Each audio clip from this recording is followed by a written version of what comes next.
that's my word to all of us this morning, that no matter where you stand on the spectrum of theology or anything, one thing stands unchangeable, that is Jesus is the same yesterday, today, and forever. Amen. And I also always want to remind us, God is available everywhere. God is everywhere. God is in the jungle. God is in the city. God is in the disco. God is in the church. But God is not accessible to everybody. Just because something is available does not mean everybody have access to it. And my good example is there are airplanes, Lamborghinis, Rolls Royces, Cadillacs, Mercedes, brand new Range Rovers out there available. You can go window shopping anytime, see them, but you can't get access to it. No. So God's availability does not mean God's accessibility. God is accessible to those who are willing to be used as instrument unto God for his glory. So let's pray that we don't get despondent, discouraged, weary. Turn our hands against each other in the church because of political disagreement. And that's one of the weaknesses of the American church. You cannot be able to fight any war if the army is divided. And Christians have not learned that yet. And the devil can use any instrument to divide us.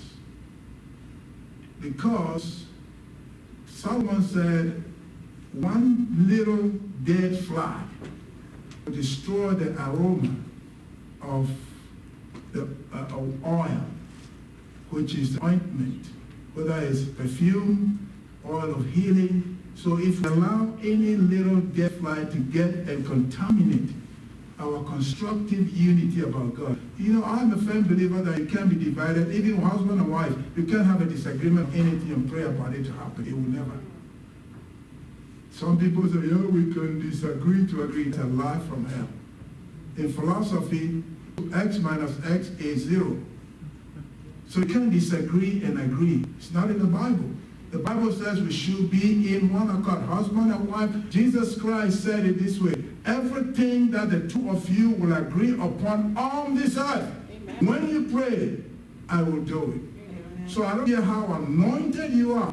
You and your wife or husband or friend cannot get together and pray about anything that you are. That's why the church is weak. Yeah.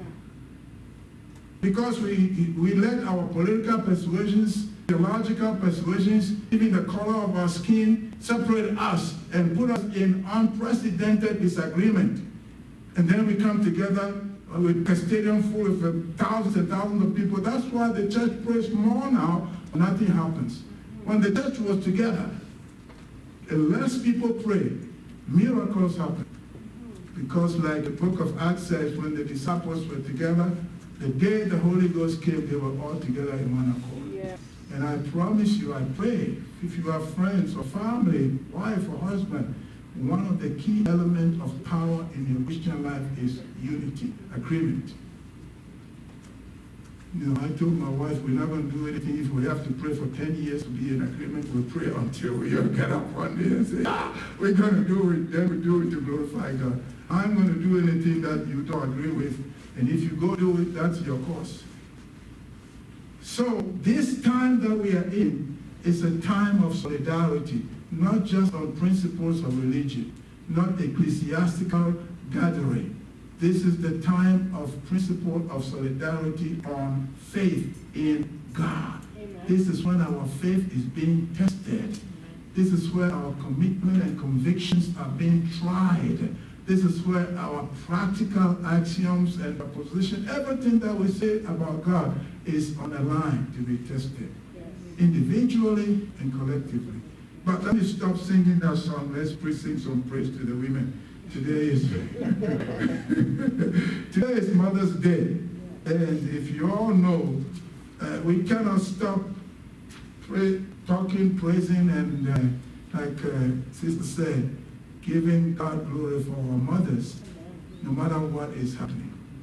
Pandemic or no pandemic, we are all here because of our mothers. Yeah, food or no food. We're all here because of our mothers. House or no house. We are all here because of our mothers. So we have to take break from all these things and come back again, lift up our hands into the heavens and thank God for our mothers and motherhood. So today I'm going to talk about the mystery of motherhood. This is a sermon that maybe you've got people talk about history or something, but it's not something that I just want to say historically or theologically. It's something that I think is very important that we must understand. The reason why I use the word mystery is I used the same word last time, mystery of God. And I am a firm believer that unless you come to a place where God is a mystery, and you are so independent, you are willing to totally recapitulate yourself, lay yourself down before him to show himself to you, you never get the full spectrum of God. You know about him, but you never know him without the revelation. That's the mystery. Paul said godliness is a mystery. And sometimes because of the advancement of science and theology and psychology, we think that we know God. So we are all playing puppets on this game of life and think that we know God, but we have allowed things to dangle us, and we are not substantiated, we are not steadfast in our relationship. And this knowledge of God is more than religious acknowledgement. It's relational, it's experience. When I was going to school to be a pastor, one of the things that they taught us in the Baptist seminary was you cannot preach experience because human experience is not quantifiable. You cannot statistically quantify experience. So in a larger sense, what they were telling us is that God cannot be experienced. You just have to think, just to read, just to postulate, and bring your thought together. So we argue about pragmatism, rationalism, empiricism, and all that. But then, at the end of the class or the years, the same professor will tell you that God is a person. So if you ever relate to God as a person, the best and the most powerful domain of that relationship is your relationship based on experience of one another. And so it is very important that when we talk about things that God has done, yes, we can expound on it from our knowledge, but we also have to bring it down to practical experience. What does it mean for us to have mothers or women? It's not just a theological ratification of gender, male and female. So we are going to talk about the mystery of motherhood or mystery of a mother, because motherhood can become a paradox. Paradox means you have two lines going the same way. They never intersect. So motherhood can be something that we only relate to a group of psychological, definable activity of women and negate others. For example, when I was pastoring in Connecticut years back, we had a church full of about 2,500 people, but about maybe half of the church were all single men and single women. At that time, the main concept of the Christian community is family. So people started naming their church so-so-and-so family church, so-so-and-so family that. So if you were single, you go to any church in America, you feel left out because there was no program for single. Because we didn't even believe at that time a single person can duly be honest and serve God. So if you're single, we just know that you're living in sin. No, seriously. So in those days, there was a big God in every church by the single people and the family, because the emphasis was family and family. So the single people were being left out. Before the birth of singles ministry, that's how it was. So it was this God that gave birth to the ministry in every church from 2000, early to 1999 to 2000, at least up to 2002. So when the singles ministry formed, it was formed to close the gap to the void that was created in the church between the family people and the single people. And now there was a very long time where most of the church was filled by single men and women. Yeah. And books were being written. I remember Miles Monroe's book on singleness and all that. Books were now being written about singleness, the authenticity of being single, how you can, and then we now go to the Paul said, it's better you serve God single than to get married if you know that you will not get married, and blah, blah, blah. And now we are finding theological justification for singleness. But it was not that way until 1999, 2000, 2001, 2003, 2005. At least big churches that I was involved with. So every time we are in the history of the church, if you know about the 7 churches in the book of Revelation, they somehow represent the historicity of the Christian church. There's always a gap to fill. One of the gaps that I don't think has adequately been filled is the gap for and of women in the church, in God's economy. Still, about maybe 70-80% of churches do not acknowledge women preachers, women ministries. Still right now as we're talking.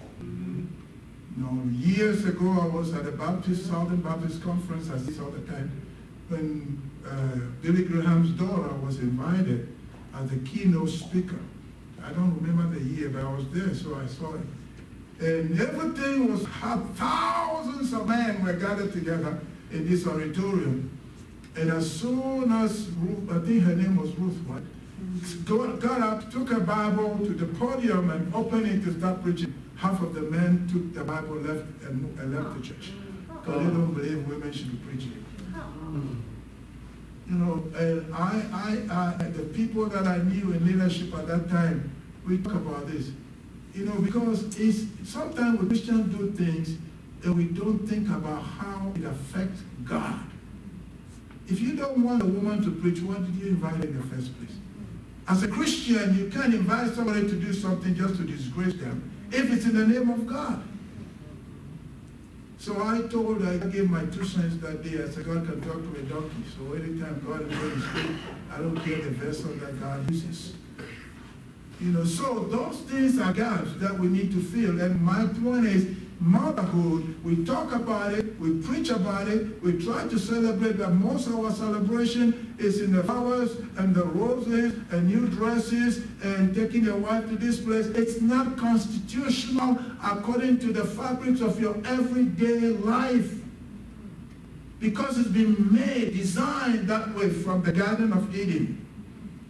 So I believe this world will not be healed. Even I believe Jesus is not going to come back until some of those gaps are reached. Because the church is not ready. Anybody else would say, I say so. I've heard a lot of prophecies. Listen, Jesus is not going to come back. Maybe you and I will come up before, because the church is not ready. No, it is not. Number one, there is still about 3.5 billion people who are not saved. Number two, about 70-80% of the church ain't get it yet. If you take the Catholic and the liberal and all other mainline denominations, we have about 1.something billion people that we can call Christians born again. Even those born again Christians are backsliding, going back and forth, back and forth. Their theology was going to be what they're going to say. So my point is, we need to begin to identify some of these loopholes and try to bring them to align with the Word of God. One of them is the role that our mothers and women play in our life as Christians. Remember when I was growing up from a poor family, my mother has 15 children, had 15 children. And she still allowed some children from outside to come to our house. In those days, I didn't pay any attention to it because we didn't know what was going on. My mother would get up about 4 o'clock in the morning, literally just go out and find what we're going to eat for breakfast before we get up. Sometimes it would be raining. She would be gone. We're like, man. And then she comes back with a bag full of this, a bag full of that, a bag full of that, and then go to the kitchen and start doing breakfast before we get up and get ready to go to school. I remember that's why that's why I don't eat leftovers. Because because most of our life was on leftovers. That's why I don't eat, up to today, I don't eat leftovers because of that. Because you literally have to go almost every day to look for the food and you can't waste it. So you may eat the same thing this morning, afternoon, evening. When you come from school, you eat it. Next morning, then you eat leftover. So when I became a man and I live by myself, I say, I ain't going to eat leftovers today. Okay, so the point I'm making is we have to look at women from God's perspective. Yes. And that's why I picked the choice, I choose this passage in the book of Samuel about Hannah and her story as a woman in the midst of that. Now, I also have to explain one thing to you. I call it a mystery. I know some of you may have had a lot of preaching on this. The reason why I call it a mystery, and I'm going to explain that quickly before I go to the text, is that every mystery has a character. My wife likes to watch mystery, Hallmark mystery stuff, so that's where I learned this from. Every mystery episode, story, or plot has and the character always have a certain word that's set up, whether it's in the mountains of Colorado or so and so, and there is a plot to it. The content is based on what is it exactly they want to demonstrate. And then the plot always also has become the definition of the problem. Then they bring the solution. So in that vein, I'm going to talk about women, motherhood as a mystery. And I'm not going to preach on that plot, or I'm going to just explain it before I get to my sermon, which is going to take us 2 hours. No. No, because listen to me. I guarantee you, even in the church, if you go to any church, that is a dynamic machinery, God's church, and it's moving very well. The people that keep that church going will be the women. Yes. The men may be the officers, the deacons, the hierarchy, ecclesiastical, whatever you call it, but whatever the machinery is that keep that church. I've been in churches, pastor 5,000, 10,000, be there and that place, and sometimes we start with 2 and 3, and I've always seen in any church, any amount of people, the machinery that keeps the church going are the women. Yes. Even though the men stand up and the deacons and the assistant pastor and the youth pastor and the that pastor and the president worship, but the women are always the machinery that keep it going. You and I, as men, if we don't have the machinery in our life, your life would never be complete to the point God wants it to be. Come on. You say, yeah, but there are a lot of single people in the church. So what? You will not be complete because God said it's not good for a man to be alone. I didn't say it. I didn't say it. God said it's not good for a man to be incomplete. So you can take whatever theological point you want to take, but from God's perspective, completion, the machinery that completes God's creation is defined by the role of the woman. That's why I want to give power to the women. So it's a mystery. Why? Womanhood is a mystery because it also involves some kind of intolerable pain. It's painful to be a mother. We can't even go to the pregnancy and the childbirth and all that. Just to be a mother alone. 3 o'clock in the morning, 4 o'clock in the morning, 5 o'clock in the morning, go to school, your sneakers and your socks and your baby food and diapers and all that. Before you start to put food in your mouth, before you need to go to, to learn how to go to the bathroom. Before you get to party train and you go to your party by yourself, it always has to be based on a woman. Nobody becomes a person without the role of a significant machinery of one in your life. Come on, bro. Yeah, you know, one of the things that is so bad is right now, 65% of all the young men who are in jail all came from single-parent homes.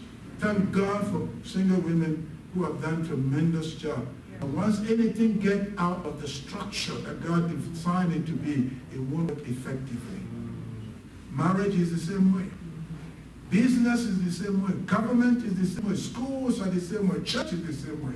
So it's about time we look at women and see how much void with God we need to fill. Even though motherhood is intolerable pain, it also comes with unfathomable joy. Yes. I put that word unfathomable because the joy that is in womanhood cannot be explained by human mind. No psychology can explain pain and the joy that is synchronized in a woman. No anthropology can explain the pain and the joy that is intertwined, woven together in the fabric of women. Whether they have babies or not, that's how God set them up. God weaved them. God organized them. Every conglomerate in a woman to fulfill something that involved ultimate pain and unfathomable joy. And if you have a woman in your life and you don't understand that, you'll be miserable. And I bet you maybe your life will not be accomplished. The same way God told Adam it's not good for him to be alone. If you have a woman, a mother or wife in your life, I want you to understand this very well. The ultimate fulfillment of everything in your life is dependent on that woman and how you treat that woman. The Bible even said if you don't treat your wife very well, God will not hear your prayers. Right. It's in the Bible. Yeah, I didn't write it down, so if you want to know, come and see me and I'll take you. So, it's not scary, because the mystery is that the characters in this story is God and His creation. Let me just take you back to the book of Genesis. This is all introduction. If we don't finish today, we'll finish next week. God said, let us create man in our own image. Genesis chapter 1, verse 26. And the image of God, God created them, male and female, He created them. So, in the Bible, when you use the word man, it's not relative only to the gender. It represents the whole of God, human creation, that represents His creation. God's setting for the woman to come is that everything that God made, you read the Bible, right? God said it was good. Okay, God called out the light was good. He called out the firmament was good. He did the vegetation was good. He created all the animal was good. When He created Adam was not good. Yeah, the only place in Genesis where the Bible said it's not good is when God said it's not good for a man to be alone. Everything else was good independently by themselves, but man was not good to be independent. So that's the setting. It's set in an atmosphere where everything around God said is good. But Adam was not good to be alone by himself. So what did God do? Here is the plot. God said, let me make Adam a helpmate. Now, sometimes that word is confusing. I like to play a word game with myself because I like the way it is. This word, let me make him a helpmate. I'm going to take us, listen, if we don't finish at 12 o'clock or 12:15, we'll stop and I will come back if you want to hear the rest. God said, the plot is, the setting is, I have a beautiful garden, a beautiful world. The suns are shining, the moon for the light, and the firmament are created. The oceans are there, the trees are there, the flowers are there, the birds are created, all the animals are good. Everything on the horizon is good, but it's not good for a man to be alone by himself. The only not good in the book of Genesis is about the relationship of man and woman. Until a woman came to the stage, it was not good. So the plot now thickens when God made Eve. The plot is now thickening. Listen to me. I beg you, don't take this lightly. Because this is a revelation. I want you to take it. If you feel it, your mom is now the only woman in your life, I hope. So apply to him. Brother Douglas, your wife Kofi, my wife, those of you who are not married, you still have my friend over there, Sister Rose. No, Sam and all of us. You know, you cannot overlook any woman at all as a Christian man person. That's why this is important for all of us. You don't have to be married to understand this concept. You don't have to be married to apply this principle. You don't have to be married for it to affect your life. Because still, 80% of actions in this world that change life are not happening in the university classrooms. It's not from Harvard, Yale, or Princeton. It's from women, even in this country. People will say that the slave women that live in the houses and took care of their master's children, most of those children became the best people in the history of America because these women were there taking care of the children when their mothers, real mothers, are out enjoying themselves. And I'm telling you that take technology out. Even we don't know that the basic scientists build this whole principle of going on the moon. Some of them were women, but they don't talk about them. Come on. Because the world of science does not want us to know that women were part of this great, that we walk on the moon because women were scientists. No. But you and I as Christians, we can't deny it. Because in the wisdom of God, in the innate power plan of God, God said it's not good for a man to be alone. Therefore, he's going to make him a helpmate. A woman, a wife, or brother, or sister in your life is a significant instrument, machinery ordained by God. And if you pay attention to her, you will be blessed. What does it mean? It's not good for a man to go on. And God set a plan to create the helpmate. The helpmate, the Hebrew word for helpmate is kanego. It's from the Hebrew word Ebenezer. You know, and Ebenezer in the syntax, in the root word, means a rock of hope or strength. So when I get this in my joking mind, I say women are the ever-ready battery. They charge the man. They are the battery. So every woman in your life from today, I want you to see them as they may get on your nerve. They may, however they call it, how they talk. They may get on your nerve. They may get in the case. Sometimes my wife will be saying, honey, how many times do you want to say this before I can? You keep saying the same thing. But thank God for women. She just wants to know that I got it. And not just get it, I'm going to do. You know, yesterday I got it right. You know how many million times my wife said, did you go on eat? What are you going to eat? What's going on with me?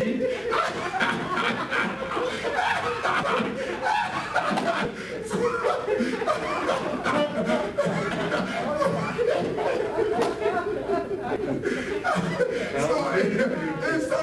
instead of going off, I pick up the phone and I call you.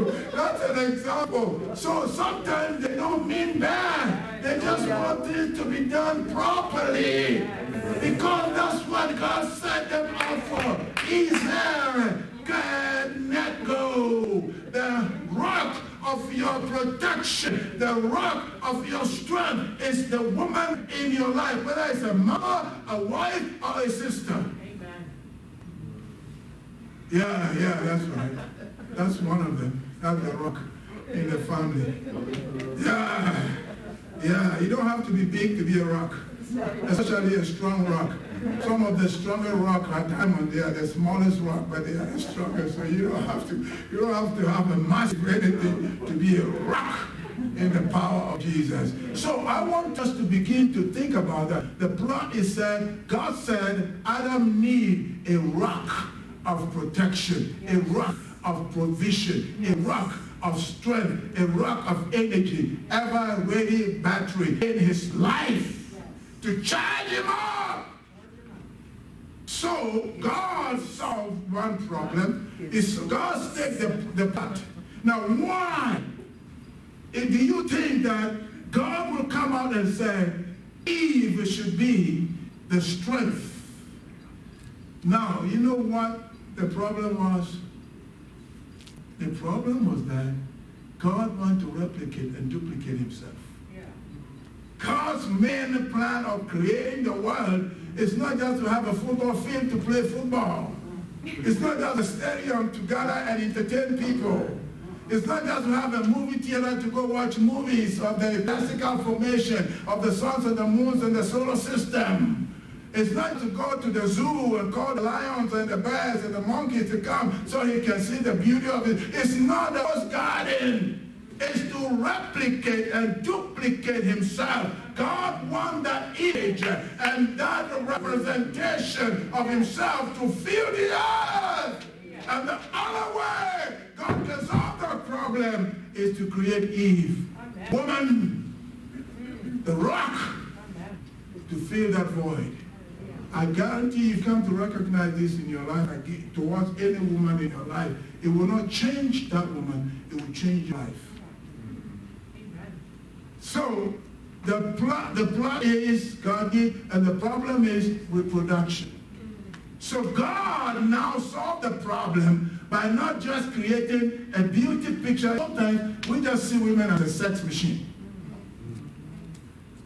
Put on the picture. Pornography to watch on our iPad and computers. Or just, these rich people, they just want somebody to go to party with them so they can hold, this is my wife. This is me. This is me, daddy. I said, oh, your wife is so beautiful. I said, yeah, right, that's what God gave it. Good word. I didn't go to the store to buy. God gave me a good thing, Israel, a solid rock, a foundation on which I can stand in the time of weakness. Listen, if you have a good woman in your life, you will see how this is true. In the wee hours of the night, your night, sometimes it amazes me how my wife can wake up in the night and know that I wasn't sleeping. Yeah. I've never woke up one time and paid attention to my wife, whether she was sleeping or not sleeping. But every time I have a problem sleeping, my wife, hey honey, are you okay? No, seriously. And sometimes the intuitive ability, the innate ability to be able to discern, if you want to use that word, and recognize that something is wrong, it's never going to come from your man, your father, or your brother. It's all, even your sister. Your sister knows you more than your mother. Oh yeah, you call your sister on the phone and say, hey, what's going on? I can hear that voice.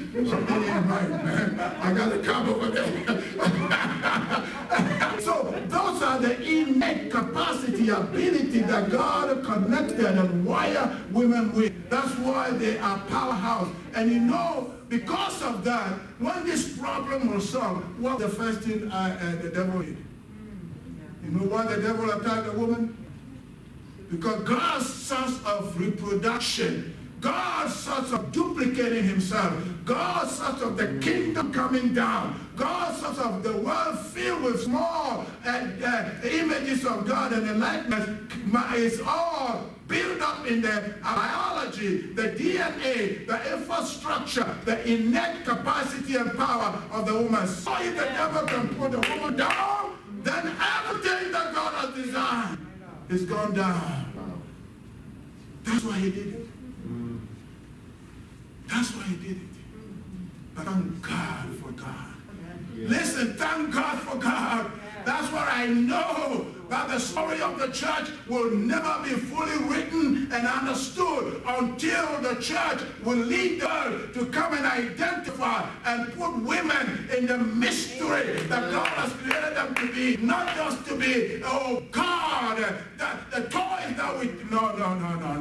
To be the power that holds every, we say it loosely and loudly, and sometimes a joke that we say behind every successful man is a woman. And the women didn't like that because we put behind. So they changed the description. Beside every successful man is a woman. Some of the women even say in front of every successful man. A woman. So we deny them that place. So they're now struggling to bring themselves back. And you know what the devil did? Instantaneously, when devil started to attack men. If you go through the Bible, every woman that God has used was a woman of. Think about that. This is not my sermon, so I'm not going to spread. But if you go through the Bible, every woman God has used was a woman of flaw. Come on, brother. Sarah was the first woman laughed at God. She laughed. That's why Isaac is called Ishak, laughter. Because when God came and spoke to Abraham and gave him a prophecy, Sarah just laughed at God. Are you really God? You know what you're talking about? Is your brain dead or you're all of that? So she laughed. But God used Sarah to bring forth. You know, that's why. And the second thing I want to say, if you're writing down, is that every woman that God has used was a woman of flaw. But God also used them to start something that would never have been. Come on, brother.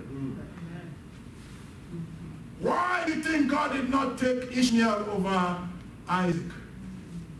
Because that power of God taking a weakling, taking a doubting woman, a laughing woman, a woman that has no hope, a woman that is despondent, desperate, does not even know that she's capable of having a baby. It is better for God to use something that people say is useless, to use something that is foolish. That's what the Bible says. God used the foolish things of this world to, yes, God always used women, but they are always flawed, to prove that He's the only God that can take anything and everything and use it. Why do you think God has to use the son of Bathsheba that David committed adultery with to be Solomon, to be the wisest man and the most powerful, to build the kingdom of God?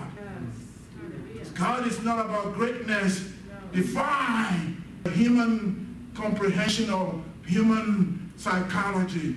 God about greatness defined from Ezel Kenego, the great stone, the solid foundation, and is found in no man, only in women. Because the devil intentionally decided to destroy Eve, thinking that doing so he was going to destroy. That's why God said, I'm going to teach you a lesson. I don't care how you mess them up, I'm going to use them anyway. Because I am the Lord. Yes. Do you know that even in psychology, it's easier for women to change than men? And I used to be a psychotherapist in Rocky Mount, North Carolina. 90% of all the women that came through got healed, transformed, and changed. The men will go like a revolving door. You counsel them, you pray for them, you lay them out, they go 2 weeks later, they say, oh, Pastor, you know, it ain't working for me, I don't know what to do. Women go, most of them don't come back. You see, the pastor, I'm in school now. Like one girl, we took this girl from the street as a prostitute, 2 of them. And we had a program that was called Job Partnership, that we would take people from the street and partner with the business people and bring them to the church and train them and send them to school. So 2 girls came, they were all prostitutes in Wilson, North Carolina. And we helped one of them. He said, all I want to do is go to school. There's no education. I said, well, if you want to go to school, you got to stop this lifestyle. I said, Pastor, I'm going to stop because I want this school. Can you help me go to school? So I came one day, I took care, of course. The president of Shaw University was my friend because I was then a famous guy in that community. I was in charge of the community development program for the whole state and a pastor. So I took her to Shaw University and registered her. I said, you got to stop this street life. If you need food, we'll give you food. You need clothes, we'll give you clothes. This scholarship, you don't have to pay anything. She said, okay, Pastor, I'm going to do it. She went in.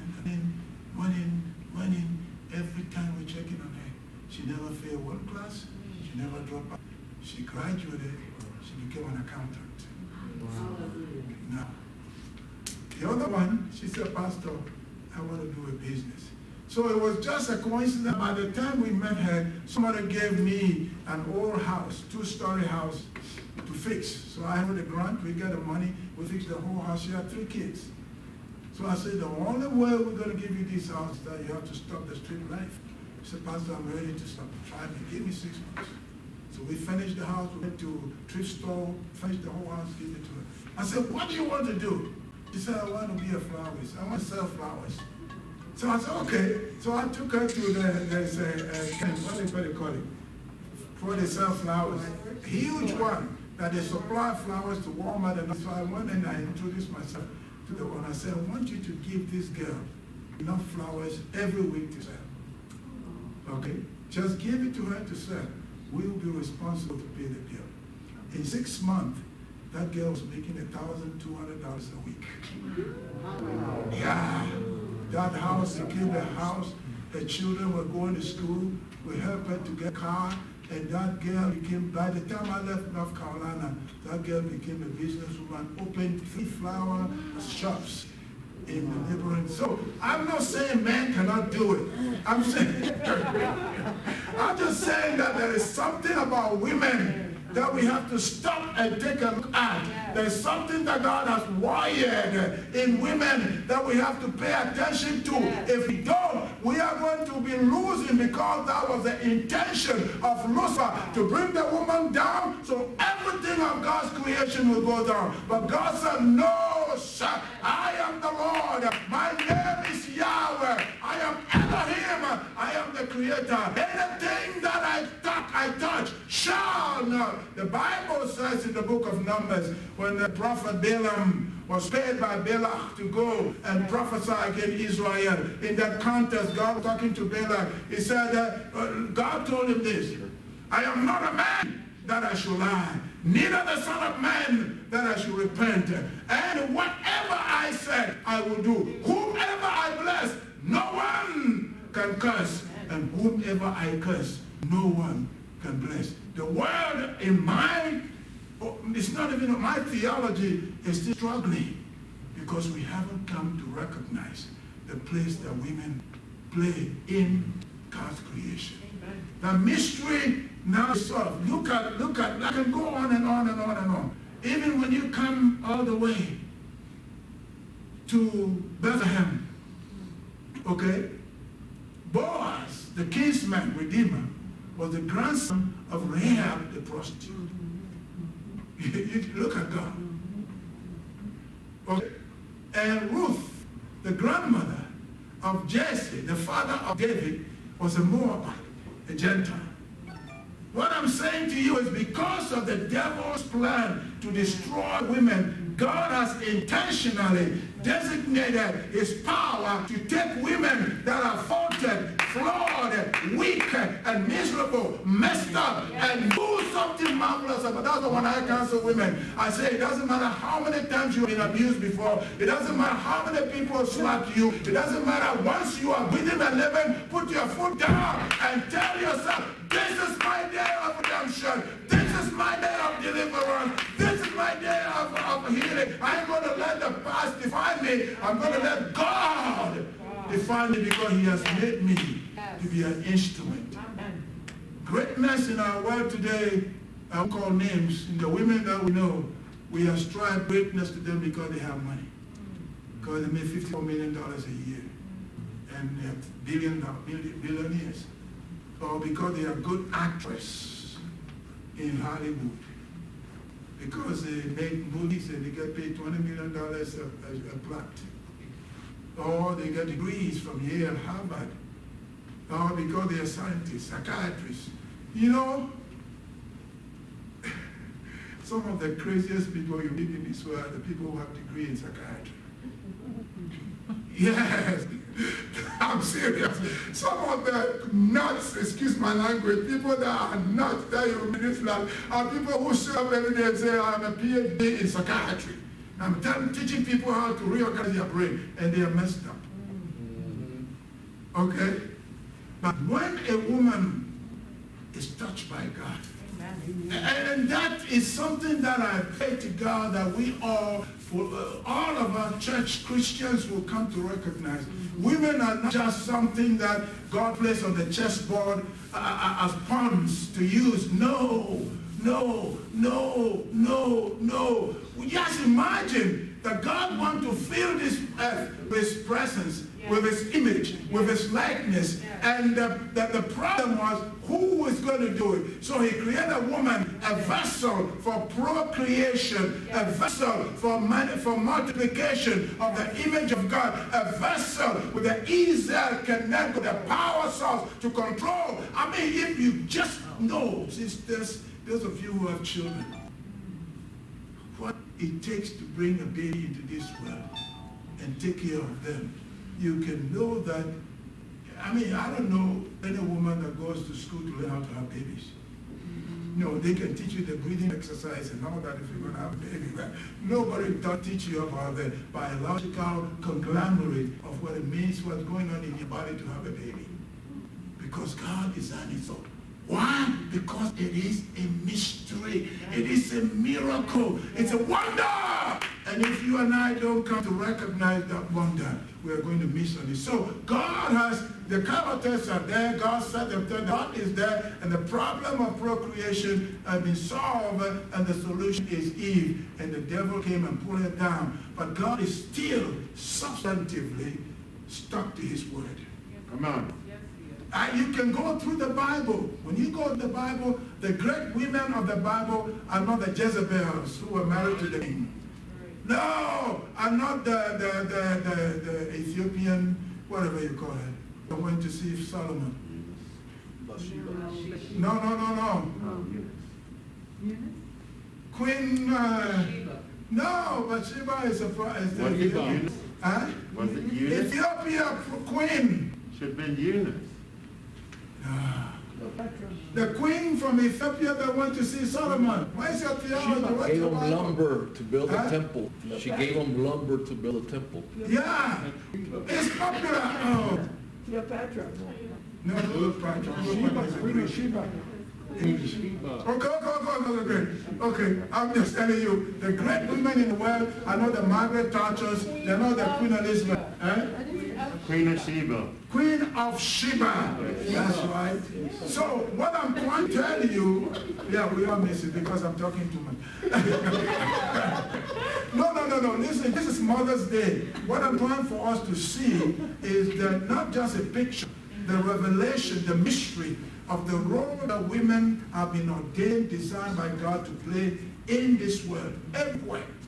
If we don't come to understand that mystery, this world will not operatively, functionally be the way God wants it to be. Your home will not be what it should be if you don't come to recognize the role of the woman in the house, whether it's a wife or sister or mother. You have to come and recognize that innate capacity, innate power, innate ability, innate strength that God put in a woman, that the devil hates so much that he wants to, and the devil infused that same thing in men. So the first thing men did when we come to the industrial revolution is to say women can't go to school.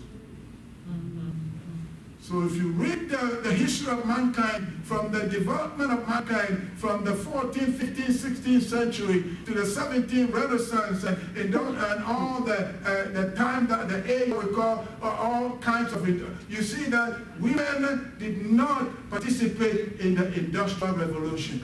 Women were not educated at all. At all. Even here in America.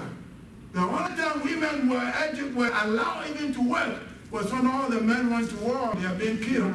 And somebody had to go to the factory and continue to build the planes and sew the uniforms. Then, the first time in human history, women were even allowed to use their God-given brain, their God-given hands, their God-given ingenuity, and do something. And I'm not blaming anybody. I'm just asking you to look at it from the devil's perspective and ask yourself, why does the devil want to pull the woman down? Because the mystery of womanhood that God has ordained, if you and I and the church and the world understand the mystery, revolution will take place, revival will take place, power will be released, the heavens will come down.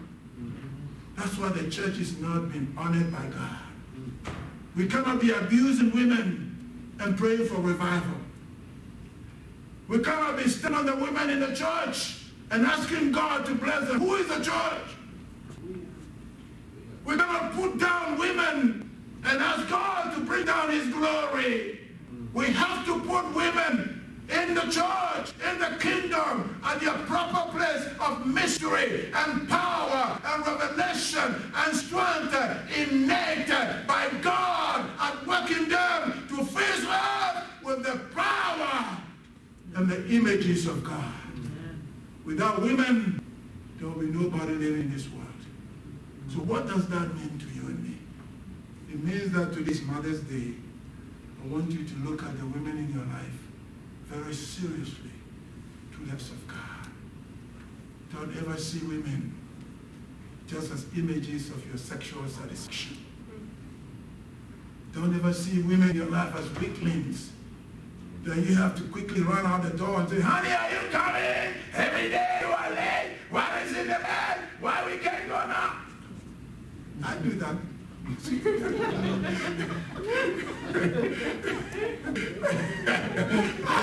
that all of the time. And maybe, you know what I found out? Sometimes maybe she was just back there trying to do something to fix me. Sometimes it was just there because I left something behind that she wanted to carry for me. Because I forgot to turn the light off in my office. Because I forgot to... Oh, Mr. T.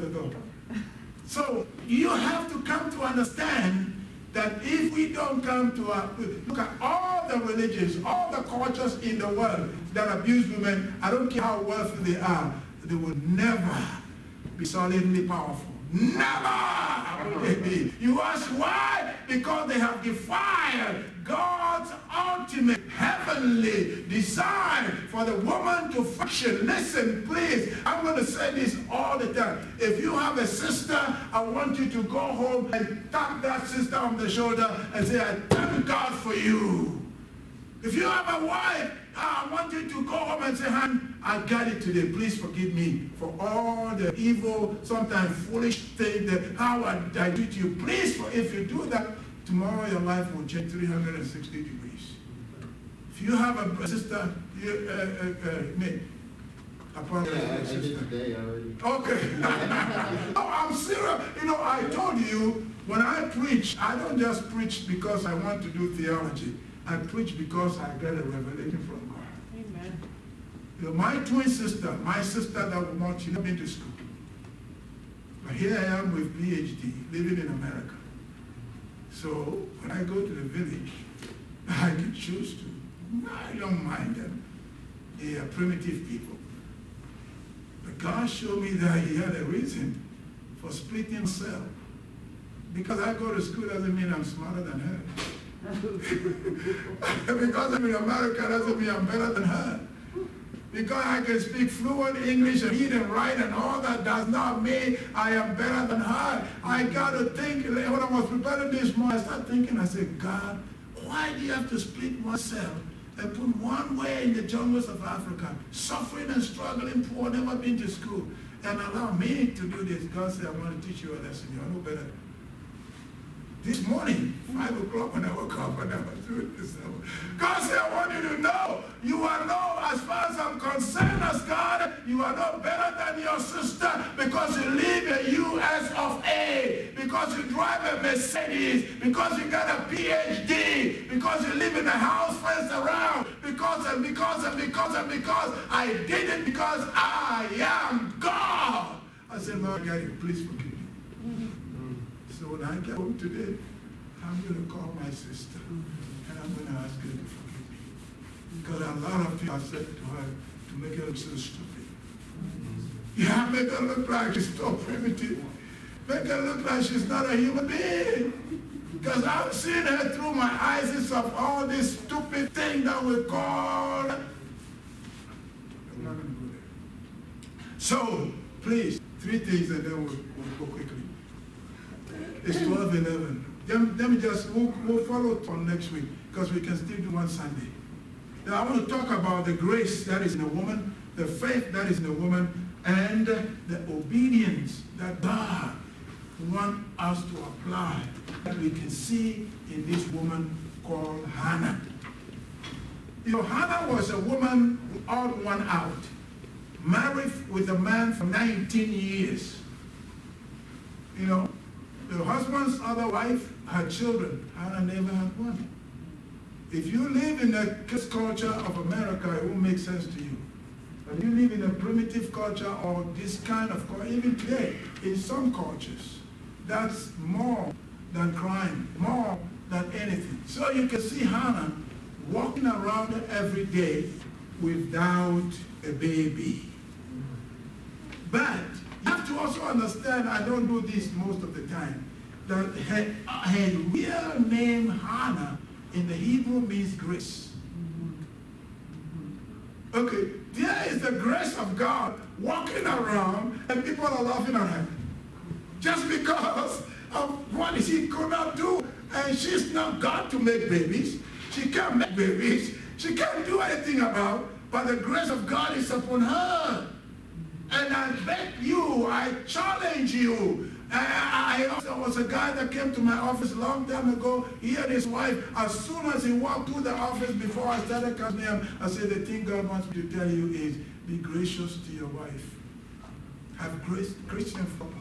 He said, Pastor, how do you know that? I said, well, as you are walking in, the Holy Spirit is telling me the biggest thing you need in your life right now is show grace to your wife.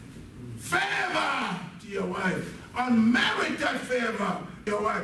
Do things that nobody will do. So even sacrifice is not the word, because we misunderstand sacrifice. But Hannah, her name, her very name is called grace. So when you read this Bible, you will find out that Hannah is representing the grace of God. And when you represent the grace of God, what is the next thing? You never give up.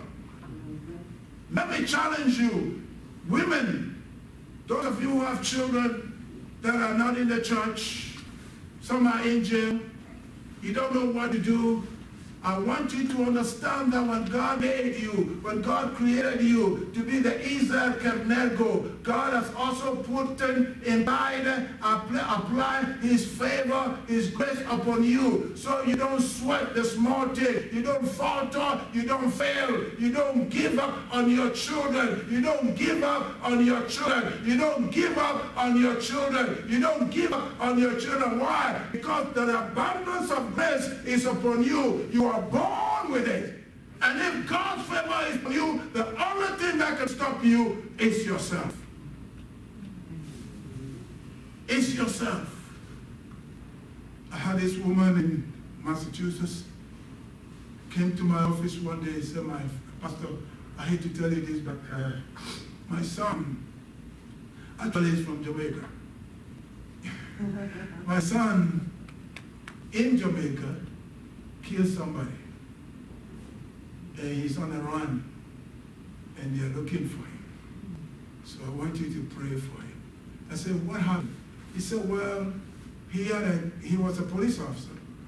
And he got out of the police service. And he had a girlfriend. And the girlfriend was different from his wife.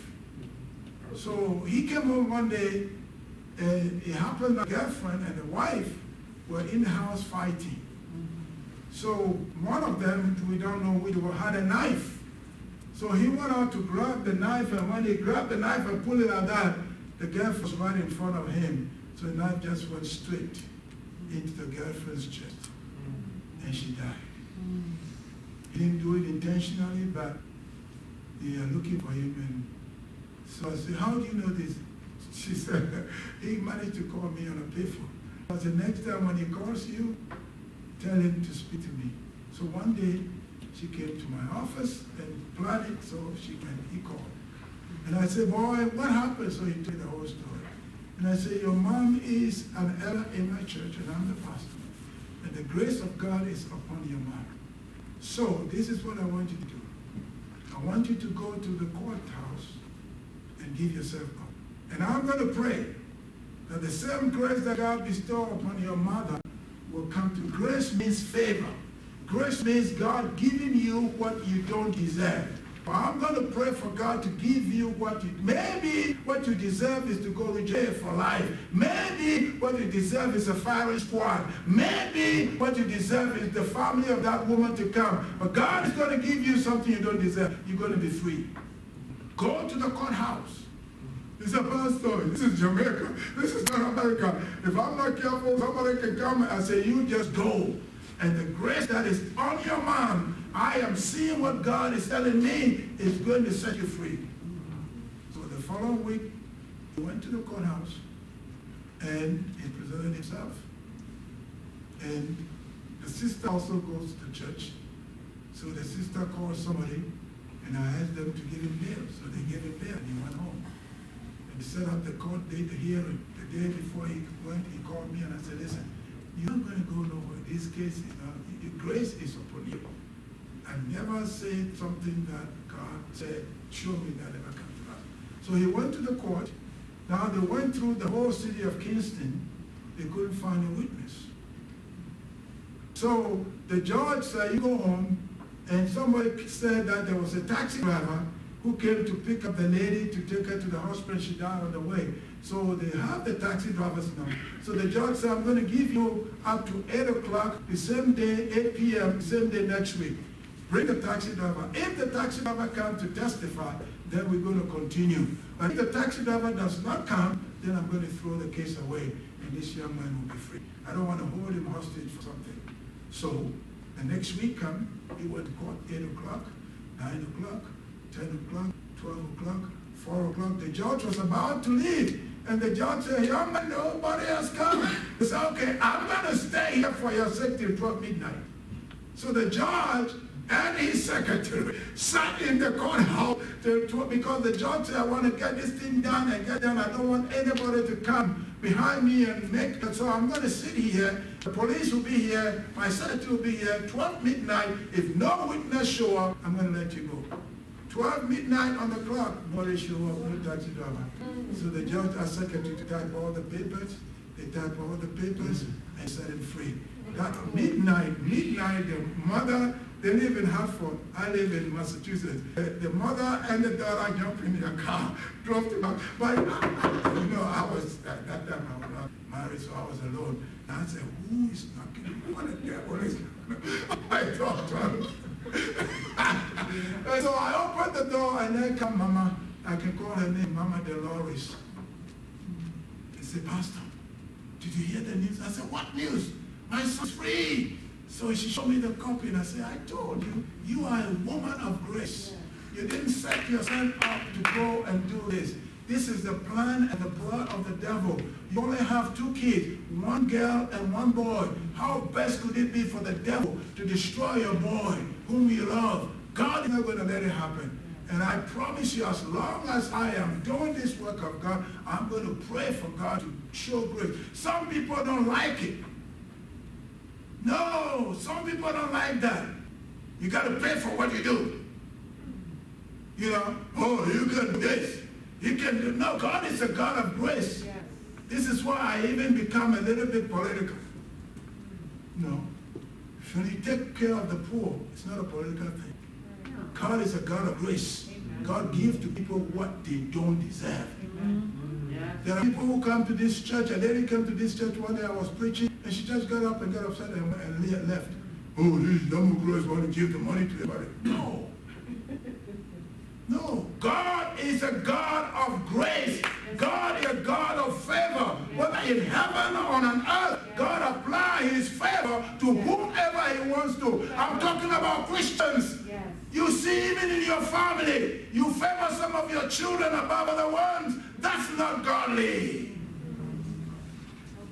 You cannot be persuaded by the impulses of politics, impulses of psychology, impulses of anthropology, of achievement and education. You are a steward of grace, just as Hannah. Your job and my job is to dispense and allow the favor of God. One of the colonels that was promoted here at William Penn, when he was giving his speech, he said, hey guys, favor in fair. I don't deserve it, but God gave it to me, and I'm promoted. There's nothing you can do about it. Listen, church, hear me carefully. Women, grace that God, whether you are a Christian or not, there is an undoubtedly favor of God on every woman's life. That's why you can have babies. Amen. That's why you can go through the struggle at the job. That's why you can be abused. You know, if 1% of the men in this world have been one way abused like women, men will be dying every day. They can't take it. You know, if a pin prick man's finger, you'll be holding.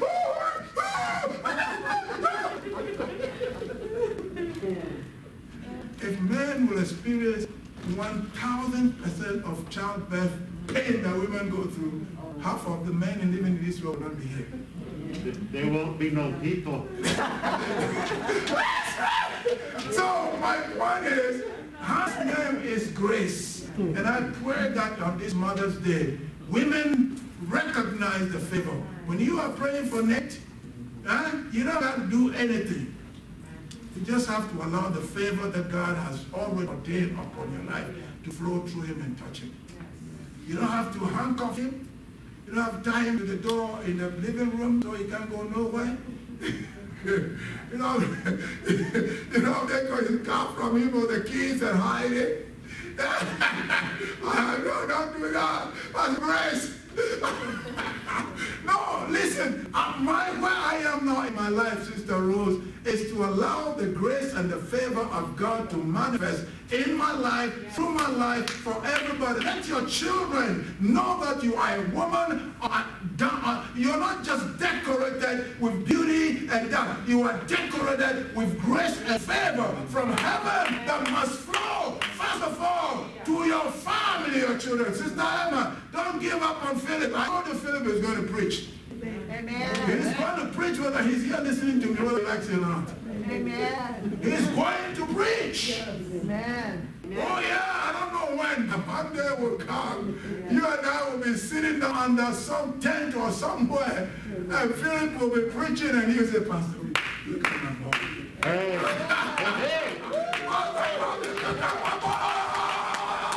That is grace. Favor never fade away. The favor of God will never. Women, I don't care what happened in the past. I don't care how your husbands or friends appreciate, men appreciate you. My declaration today on Women's Day, the mystery is that there is grace upon your life.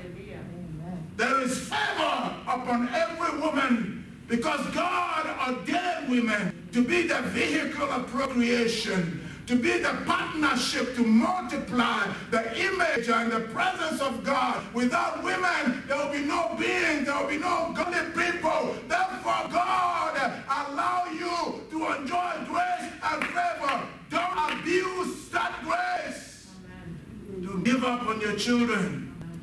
Because where grace abounds, sin abounds more. That's what Paul said, I'm not saying it. So don't be looking at what they don't do. Look at what God is doing. Do you know that the Bible says, like God said to Jeremiah, before I formed you where? In the sky? In the home? In the earth? No, in your mother's womb. That's where the grace starts from. That's where the favor is born. That's where the grace manifests. That's where the grace is designed to be. And you come out from there with the favor. Mom, extend that favor. Apply that favor. Implement that favor over your children and grand. Don't stop. Amen. Because I remind you, that's the reason why we all try to blame Eve for the sin of the world. It's not Eve's fault. There was too much grace on Eve, and it made the devil so angry that he thought that if he could destroy Eve, God's creation, God's plan to multiply himself, his image on this earth will be diminished. Thank God. Anytime you read this Bible, say thank God for God. We preachers that sometimes we preachers are so messed up that we allow the devil to use the church to put women down. Because Eve was the one that ate the first. You gotta allow revelation to speak to you. That's the difference between some of us and people. I don't allow even theology to speak to me the most time. I allow revelation to speak to me. God said Eve did not eat because she was trying to bluff. He ate because the devil saw the grace upon Eve, the Isaac Nego, the womb that is created for procreation, advancement of God's plan, and the encouragement to this world that was to come, all were contingent on the woman. And so the devil said, I'm going to mess it up. But God said, no, my grace is sufficient. I have grace and favor, and I will apply it to Bathsheba. I will apply it to Ruth. I will apply it to the prostitute. I will apply it even to Mary. Please, the devil has done everything from anthropology to economics to everything to bring the woman down. Have you ever thought about why? That's why I'm giving you this revelation. Because the woman carries more grace in God's economy than the man. When it comes to Jesus, we all have the same grace, the same favor. But the innate power of God's favor manifests first in and through the woman.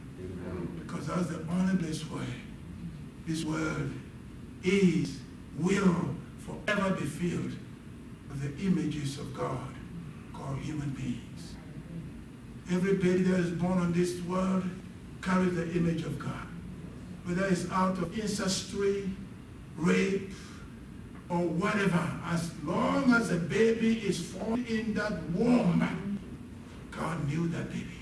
Come on, brother. God knows that baby. Please don't allow the psychologists to mess it. That's why the world is a problem. We have built up PTSD, post-traumatic syndrome of this, blah, blah, blah, and a bastard child. Now, who cares? All we need to know that no baby is from the womb without the consent, without the power, without the presence of God. Because every baby carries the image of God. Why? Because the grace that is endowed on the woman is so sufficient, is so powerful, is so mighty. Because of that grace, like I told you before, that's why women have to go through what I call intolerable pain, and yet enjoy unfathomable joy in their lives. Why do you think men make women the object of joy? If men want to enjoy themselves, excuse me, yes, because those two things can only be together in a woman. And it's not a paradox. It's not like pain. No. It's a reconciliation of the power of grace. Reconciliation of the power of favor. Reconciliation of the power of mercy. Reconciliation of, everything that all of us carry in this world started from our mother's womb, right? Your biological development in every sensitivity is affected by your mom more than your mom. Your emotional development in every aspect is affected by your mom. Even your intellectual development in every sense is affected by your mom. And that's all because of the incredible grace. So women, I want to thank God for my mom, my sister, and every woman, my wife, and all the women in this church and everybody in the kingdom. And remind you that you are the storehouse of the grace of God. The favor is upon you. That's why you cannot, when we finish this next week, you will see how that grace manifests. That's why Hannah did not stop praying. That's why Samuel is called Samuel. God answered my prayer. Why do you think God answered Hannah's prayer? It's because of grace. When you remember the mystery of women, and you remember the plot that I read to you, and remember how God, every significant woman that God has used in the Bible, had some kind of flaw. Even Mary, the mother of Jesus, was a virgin. In that culture, for a virgin to be pregnant, her baby, is a flaw without marriage. Women women that were Mary Magdalene, who was the woman that Jesus cast 7 demons out of her. She was the one that preached the first resurrection sermon. The first gospel was preached by the woman who once upon a time was possessed with 7 demons, but on the day of resurrection, Jesus saw fit for him to tell her, go tell Peter and my brothers that I have risen, just as I've said. Don't look down on women anymore. Don't abuse women anymore. Don't use them for good anymore. Celebrate the grace of God. Celebrate the favor of God. Celebrate the presence of God. Celebrate the power of the Almighty in all the women in your life, and see how God will change your circumstances. And women, because of that grace, don't stop standing in the gap for your sons and daughters, your brother and friends. With God here, you know that God hears women's prayer more than men, right? I'm going to pray. I'm going to add that back next Sunday, but let us stand. So the mystery of women, if you forget anything, everything, is because God has endowed them with grace and favor to become, and don't forget that word, Kenedo, strength, powerhouse. I call it the ever-ready battery. Every woman is an ever-ready battery, powerhouse. And if you really listen, I'm saying this not because I want you to be